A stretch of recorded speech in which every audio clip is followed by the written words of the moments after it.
Halo Tribuners, balik lagi nih ya. Oh ya, gimana nih kabarnya? Terus gimana perayaan hari kemerdekaannya kemarin? Wah, meriah pastinya ya. Ngomong-ngomong ini kenapa ya listrik terang gelap begini? Padahal kan udah bayar listrik mahal-mahal bulan ini. Enak juga ya kalau dapat listrik gratis. Oh ya, baru aja inget. Kemarin habis baca berita, kalau sekarang ini ada listrik gratis subsidi dari pemerintah.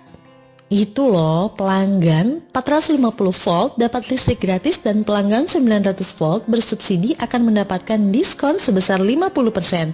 Tuh, seneng kan? Ya, tapi itu ada persyaratan dan ketentuannya loh. Penasaran ya? Mau tahu nih caranya? Ya udah deh, yuk kita lihat video infografis berikut ini.